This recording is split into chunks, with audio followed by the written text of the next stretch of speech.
Hello, Bacho. Let's read this question. So this question says a parallel plate capacitor with plates of area 1 meter square each are at separation of 0.1 meter. If the electric field between the plates is 100 Newton per coulomb, then the magnitude of the charge each plate. आपको क्या बताना है? Each plate पर आपको charge का magnitude बताना है. तो देखिए बच्चों, इस क्वेश्चन का की कॉन्सेप्ट आप क्या लिख सकते हैं? The key concept of this question. इस क्वेश्चन में देखिए आपसे बोला गया कि पैरेलल प्लेट कैपेसिटर का आपको प्लेट का एरिया गिवन है, सेपरेशन गिवन है, electric field between the plates भी गिवन है. आपको मैग्नीट्यूड ऑफ चार्ज बताना है. तो इस क्वेश्चन का आप की कॉन्सेप्ट बच्चों लिख लीजिए, पैरेलल प्लेट कैपेसिटर ही लिख लीजिए. क्या लिख लीजिए? Parallel plate capacitor. ठीक है, पैरेलल प्लेट कैपेसिटर.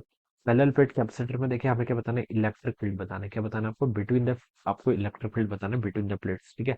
अब देखिए आपके पास यहाँ पर सिर्फ दो प्लेट्स हैं आपकी पैरेलल प्लेट कैपेसिटर की. ऑलराइट. और एक एरिया देखिए कितना गिवन कर रखा है? एरिया आपको 1 मीटर स्क्वायर ईच क्वेश्चन में बोला गया है. एंड सेपरेशन, इन दोनों के बीच का सेपरेशन डी, ये भी आपको गिवन कर रखा है कितना? 0.1 मीटर के equal. Alright. Separation between the plates is given. If the electric field between the plate. ठीक है.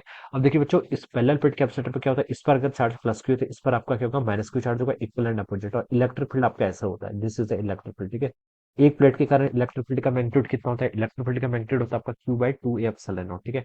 इस प्लेट के कारण मान लीजिए मैं इसको प्लेट वन बोल देता हूँ, इसको प्लेट टू. प्लेट वन के कारण इलेक्ट्रिक फील्ड देखिए कितना होता है? ये होता है आपका Q divided by two A epsilon not. ठीक है, ये हमें पता है. और डायरेक्शन क्या होगी? Towards right word. ठीक है, राइट वर्ड डायरेक्शन होगी. सेकंड प्लेट पे देखिए आपका माइनस क्यू चार्ज है, उसके कारण भी इलेक्ट्रिक फील्ड कितना होगा? Q divided by two A epsilon not. Electric field इतना होगा. और डायरेक्शन क्योंकि इस पर पॉजिटिव चार्ज था, पॉजिटिव चार्ज से तो अभी होता है, और नेगेटिव चार्ज की तरफ होता है, तो इस पर भी आपका इलेक्ट्रिक फील्ड इसी तरफ हो जाएगा. तो जो नेट आ जाएगा वो क्या कर लीजिए आप? इन दोनों को ऐड कर लीजिए. तो ये आप लिख सकते हैं Q divided by A epsilon not. ठीक है, Q divided by A epsilon not, ये हो जाएगा. या फिर बच्चों आपको सरफेस चार्ज डेंसिटी के टर्म में भी लिख सकते थे. एक प्लेट के कारण कितना होता है? Sigma by two epsilon not. इस पर भी आपका माइनस क्यू चार्ज है, इक्वल चार्ज है, बट डायरेक्शन अपोजिट हो जाएगी. तो sigma by two epsilon not plus sigma by two epsilon not को ऐड करेंगे तो कितना हो जाएगा आपका? बेसिकली आपका सिग्मा बाय एप्सिलॉन नॉट हो जाएगा. और सिग्मा किसके इक्वल होता है? क्यू बाई ए. तो यहाँ से भी आपका Q by A epsilon not हो जाता है. ठीक है. तो ऐसे भी याद कर सकते हैं, ऐसे भी याद कर सकते हैं. ठीक है. दोनों आपका नेट इलेक्ट्रिक फील्ड है. अब देखिए आपको नेट इलेक्ट्रिक फील्ड की वैल्यू तो गिवन कर रखी है क्वेश्चन में. चलिए मैं इस फॉर्मूला को पुट कर लेता हूँ. ठीक है, दोनों एक ही फॉर्मूला है. इलेक्ट्रिक फील्ड कितना आपका? 100 न्यूटन पर कूलम. किसके इक्वल है?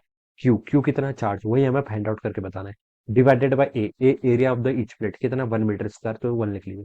इनटू आपका एप्सिलॉन नॉट. एप्सिलॉन नॉट की वैल्यू कितनी होती है? 8.85 into 10 to the power minus 12 के इक्वल. तो देखिए इसको सॉल्व कर लीजिए. क्यू की वैल्यू हो जाएगी यहाँ से 8.85 into 10 to the power minus 12 into 10 to the power 2 करेंगे तो 10 टू द पावर माइनस 10. क्या चार्ज है? तो यूनिट क्या होगी? कूलम.